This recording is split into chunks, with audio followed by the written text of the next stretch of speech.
بسم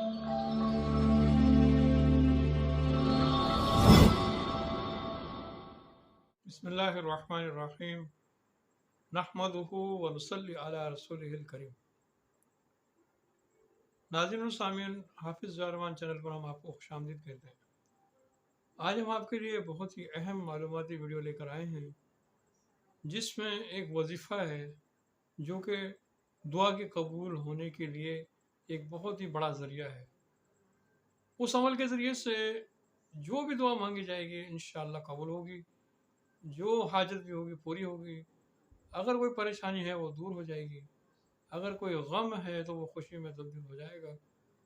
وظیفہ بہت آسان ہے، بہت مختصر وظیفہ ہے۔ اپنی دعا کے اندر چند کلمات کو کہنا ہے۔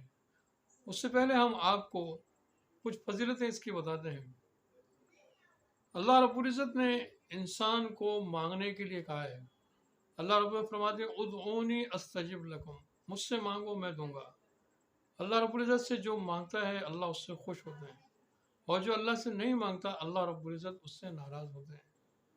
اللہ رب العزت کو سب سے زیادہ پسند ہوا انسان ہے جو صرف اور صرف اللہ کی طرف متوجہ ہو۔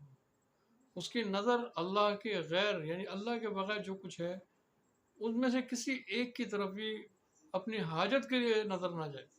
اگر کوئی حاجت ہے، ضرورت ہے، پریشانی ہے، کوئی مسئلہ ہے، اس کی نظر صرف اور صرف اللہ کی طرف جانی چاہیے۔ اور جب وہ اللہ سے مانگے گا اللہ رب العزت خوش ہو کر اس کو عطا فرمائے گا۔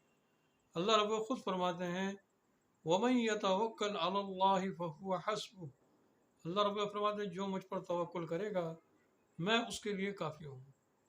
اللہ رب العزت ہر اس انسان کے لیے کافی ہیں جو اللہ پر توکل کرتا ہے، اللہ پر بھروسہ کرتا ہے۔ کوئی بھی حاجت ہو، ضرورت ہو، پریشانی ہو، اللہ رب العزت سے مانگنا چاہیے، اللہ کی طرف متوجہ ہونا چاہیے، اور اللہ کے غیر کی طرف نظر نہیں۔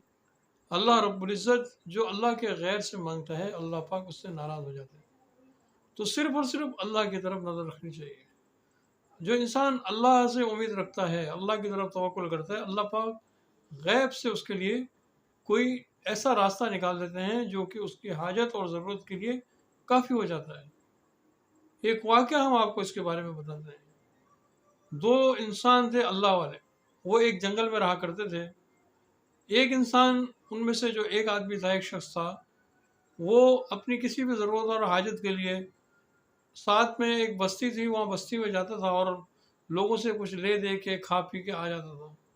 لیکن جو دوسرا شخص تھا وہ کہتا تھا کہ میں لوگوں سے کیوں مانگوں، مجھے لوگوں سے نہیں مانگنا چاہیے، میں صرف اور صرف اللہ سے مانگوں گا۔ اللہ کے اوپر توکل کرتا تھا۔ اس کے صلے میں اللہ رب العزت نے اس کے لیے ایک وسیلہ بنا رکھا تھا، وہ یہ تھا کہ وہ صبح کے ٹائم پہ جب پہاڑ کے اوپر جاتا تو پہاڑ کے اوپر ایک ہرنی آتی تھی، اور وہ ہرن جو ہے وہ آ کر اس کے پاس بیٹھ جاتی تھی اور وہ اس کا دودھ نکال کر اس کا دودھ پیتا تھا۔ صدیاں گزر گئی، ایسے ہی وہ جو نا اپنے جو ہے اللہ رب العزت نے اس کے لیے جو ذریعہ بنایا اس کے ذریعے سے وہ اپنا پیٹ پالتا رہا، بھرتا رہا، اور اللہ رب العزت کا شکر ادا کرتا رہا، اللہ کی عبادت میں لگا رہا۔ ایک دن اس کے دوست نے اس سے کہا کہ یہاں قریب ہی ایک قافلہ آیا ہے اور قافلے والوں کے پاس مال بھی ہے اور ہم محتاج ہیں، ضرورت مند ہیں، چلو ہم اس کے پاس جا کر اپنی حاجت اور ضرورت کے لیے کچھ مانگتے ہیں۔ اس کو بہت زیادہ اس کو اس پر اصرار کیا، اس نے بہت زیادہ منانے کی کوشش کی۔ پہلے تو وہ انکار کرتا رہا، لیکن جب بہت زیادہ اس نے کہنا شروع کر دیا تو وہ تیار ہو گیا ان کے پاس جانے کے لیے۔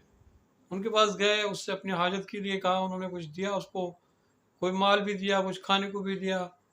بہرحال اس کی جو ضرورت تھی اس کو پورا کرنے کی کوشش کی انہوں نے، اور وہ دونوں واپس آ گئے۔ جب وہ واپس آ گئے اور وہ اپنی ضرورتوں میں لگ گئے تو وہ جو دوسرا شخص جو پہاڑ کے اوپر جا کر جس کے لیے ہرن آتی تھی اور ہرن کا دودھ نکال کے وہ پیا کرتا تھا، وہ صبح گیا پہاڑ کے اوپر بیٹھا اور کافی دیر انتظار کرتا رہا مگر وہ ہرن نہ آئی۔ پورا دن گزر گیا مگر وہ ہرن نہ آئی۔ دوسرے دن، تیسرے دن، کافی دن گزرنے کے بعد اس نے دل میں سوچا مجھ سے ایسا کیا گناہ ہوا کہ جس کی وجہ سے یہ جو اللہ رب العزت نے ایک غیب کا دروازہ روزی کا میرے لیے کھول رکھا تھا وہ بند ہو گیا، مجھ سے کیا ایسی خطا اور کیا ایسا جرم مجھ سے ہو گیا۔ بہت سوچنے کے بعد اس کے ذہن میں یہ بات آئی کہ وہ جو اس دن میں اپنے دوست کے ساتھ